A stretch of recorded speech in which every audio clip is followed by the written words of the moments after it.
how to use the t-table and degrees of freedom to run a one-sample hypothesis test on a mean.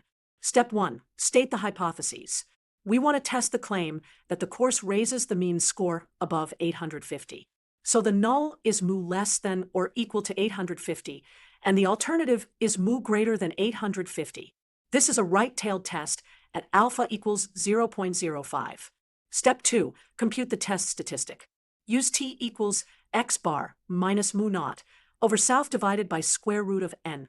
Plug in the numbers. X bar is 856, mu naught is 850, s is 98, and n is 1000. The standard error is 98 divided by square root of 1000, which is about 3.098.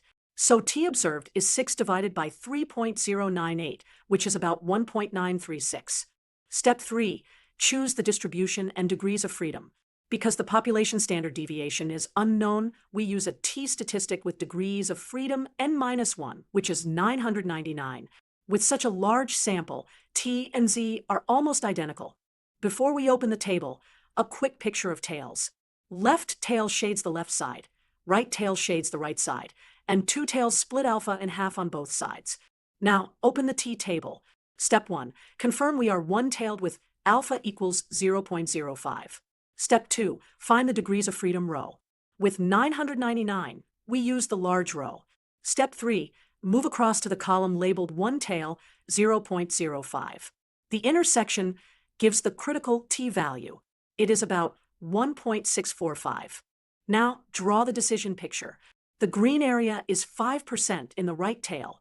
The vertical line is t critical equals 1.645. Our observed t is about 1.936, which falls to the right of the critical value.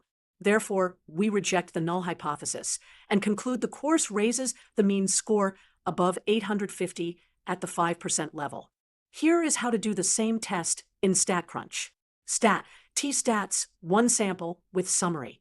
Enter mean 856, standard deviation 98, sample size 1000, hypothesized mean 850, and choose mu greater than 850. Click compute to get t, and the p-value. If the p-value is less than 0.05, reject the null. Otherwise, do not reject.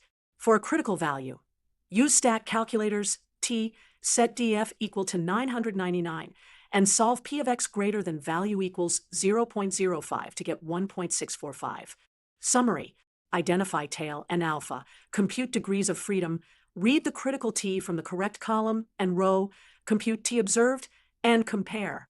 For large samples, the t distribution matches the normal, so your critical value near 1.645 makes sense.